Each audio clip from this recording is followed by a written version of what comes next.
Assalamualaikum warahmatullahi wabarakatuh. Kali ini saya akan menjelaskan himpunan dan kombinatorika.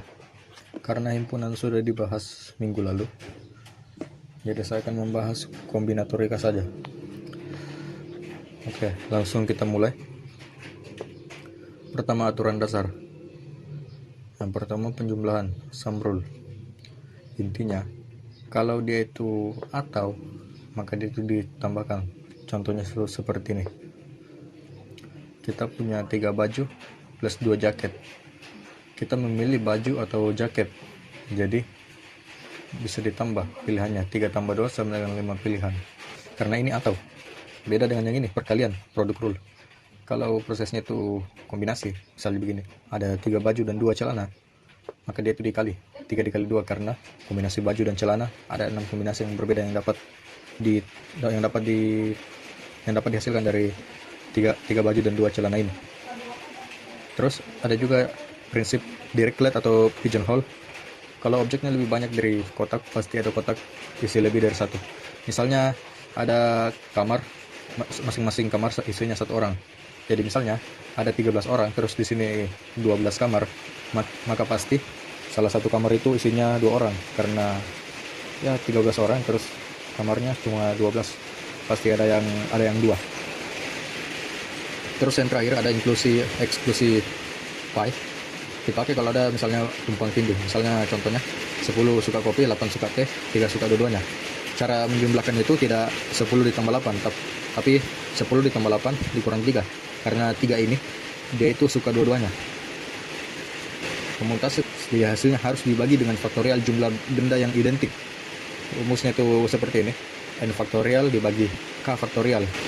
Kemudian n ini adalah jumlah variabel dan k ini adalah jumlah dalam variabel yang mirip. Misalnya dalam 3 variabel ini ada 2 yang mirip, jadi k itu yang ini, yang 2 yang mirip. Misalnya berapa banyak susunan berbeda dari huruf a, b. Nah, kalau kita pakai rumus faktorial biasa, hasilnya itu 6, karena 3 faktorial hasilnya 6. Tapi seharusnya begini, karena ada 2 huruf yang identik. Jadi 3 faktorial dibagi 2 faktorial sama dengan 3. Untuk menghitung faktorial, caranya gampang. 3 faktorial itu, jadi kalau misalnya 4 faktorial, 4 dikali 3 dikali 2 dikali 1. Kemudian permutasi yang lain yaitu permutasi melingkar. Rumusnya seperti ini. Permutasi lingkaran dipakai saat menyusun objek dalam bentuk melingkar, karena susunan yang hanya berbeda akibat diputar dianggap sama. Jumlahnya bukan n faktorial, tapi n dikurang 1 dikali faktorial, seolah-olah satu objek yang dikunci lalu sisinya disusun. Contohnya seperti ini. Ada 4 orang yang duduk melingkar. Berapa banyak susunan yang berbeda yang mungkin? Jadi secara sederhana, anggaplah ada 4 orang, dia itu duduk begini. Tapi misalnya dia ini dipindah begini, hasilnya itu berbeda. Misalnya yang ini, sesuai rumus 4 dikurang 1 faktorial, yaitu 3 faktorial, yaitu 6. Jadi 4 orang duduk melingkar, itu kemungkinan susunan yang berbeda ada 6. Segitu saja untuk permutasi. Kemudian lanjut di kombinasi.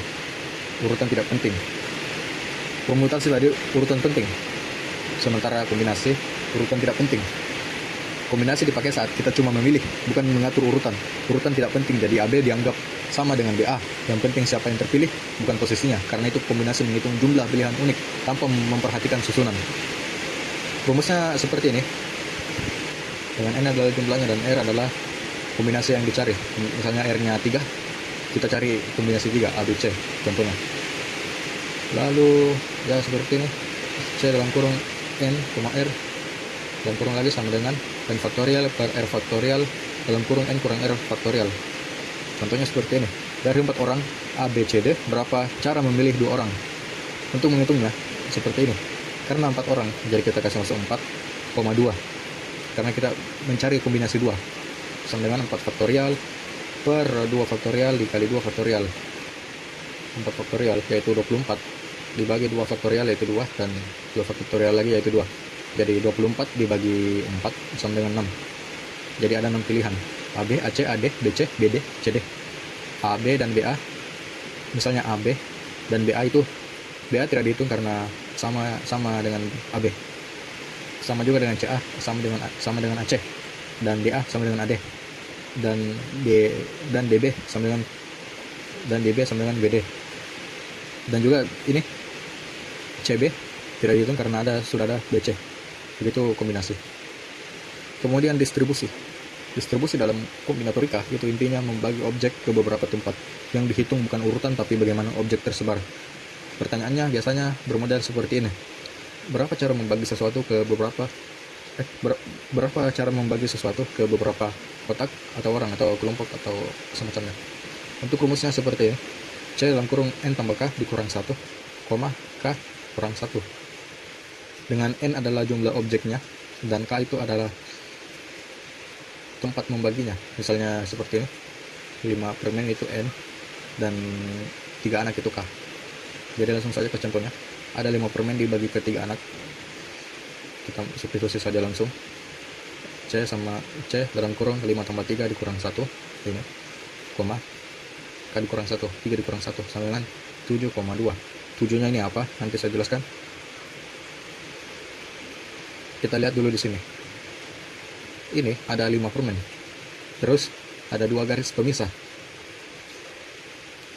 Karena ini dari rumus ini kita dapat K dikurang 1, 3 dikurang 1 jadi 2. 2 pemisah. Jadi kalau misalnya kita lihat di sini, ini anak pertama dapat 2 permen, anak kedua dapat 1, anak ketiga dapat 2. Nah, 7 posisi ini seluruhnya dihitung. Jumlah permen dan juga garis. 1, 2, 3, 4, 5, 6, 7. Jadi kalau misalnya ini garis kita pindah ke sini. Kita pindah ke sini yang kuning. Jadi anak pertama itu tidak dapat apa-apa. Anak kedua itu dapat 3 permen. Asumsikan ini ke sini. Anak kedua dapat 3 permen, terus anak ketiga dapat 2 permen. Kalau misalnya garisnya 3 di sini, itu juga boleh. Anak pertama dapat tidak ada, anak kedua juga dapat tidak ada, anak ketiga dapat 5. Intinya cuma seperti itu. Kita cuma perlu memilih di mana 2 pemisah diletakkan dari 7 tempat. Nah, dari 7 tempat ini, 7 ini kalian mau letakkan di mana? Mau tukar pemisahnya di sini dengan ini, yang mengakibatkan anak ketiga cuma dapat 1 dan anak kedua dapat 2. Di arrangement menghitung banyak susunan di mana tidak ada satu objek di posisi aslinya. Dan rumusnya seperti ini. Oke, supaya lebih paham kita langsung ke contoh soalnya. Ada 4 orang, yaitu A, B, C, dan D. Masing-masing punya kursi sendiri. Berapa susunan agar tidak ada yang duduk di kursinya sendiri? Pertama, kita hitung ada 4 orang, jadi di sini 4 subfaktorial atau di arrangement. Rumus subfaktorial atau di arrangement sama dengan 4 faktorial dalam kurung 1 dikurang 1 per 1 faktorial ditambah 1 dikurang 2 per faktorial dikurang 1 dikurang 1 per 3 faktorial ditambah 1 per 4 faktorial. Jadi tandanya ini selang-seling. Minus tambah dan seterusnya. Karena ini cuma 4 orang, jadi cuma 4. Kemudian kita selesaikan dulu yang dalam kurung. 1 dikurang 1 per 1 faktorial 1 juga ditambah 1 per 2 faktorial 1 per 2 dikurang 1 per 3 faktorial yaitu 3 faktorial itu 6 jadi 1 per 6 4 faktorial 24 jadi 1 per 24 jadi 1 dikurang 1 0 ditambah 12 per 24 dikurang 4 per 24 ditambah 1 per 24 sama dengan 9 per 24. 9 per 24 ini dikali 24 yaitu 4 faktorial tadi dikali 24 jadi ya ini bisa dicoret, ini juga bisa dicoret, hasilnya 9. Jadi 4 subfaktorial sama dengan 9. Kurang lebih seperti itu. Jadi dia ini menghitung banyak susunan di mana tidak ada satu objek berada di posisi aslinya.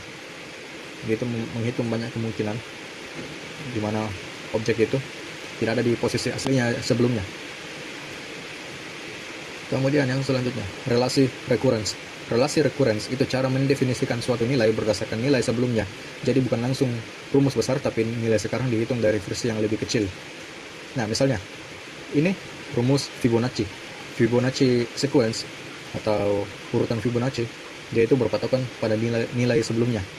Jadi misalnya seperti ini rumus Fibonacci ya. Fn sama dengan Fn kurang 1 ditambah Fn kurang 2. Contoh, kalau misalnya awalnya F1, terus F1 sama dengan 1 gini, F2 sama dengan 1, maka F3 itu 1 ditambah 1 sama dengan 2, dan F4 itu 2 ditambah 1 sama dengan 3. Jadi dia itu berpacu pada nilai sebelumnya. Kemudian generating function yang terakhir, generating function.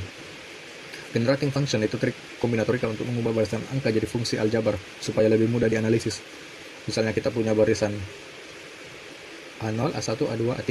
Generating functionnya adalah Gx sama dengan A0 tambah A1x tambah A2x tambah A3x.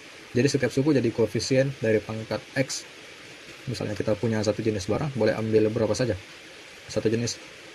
Jadi di sini kalau misalnya ambil 0 barang, itu x pangkat 0 alias 1 di sini. Satu barang itu x pangkat 1 atau x saja. Kemudian 2 barang itu x pangkat 2. Seperti ini. Oke. Dan seterusnya. Ini, nilai ini 1 ditambah x ditambah x pangkat 2 ditambah x pangkat 3 tambah seterusnya, itu sama saja dengan 1 per 1 min x. Mungkin itu saja materi dari saya.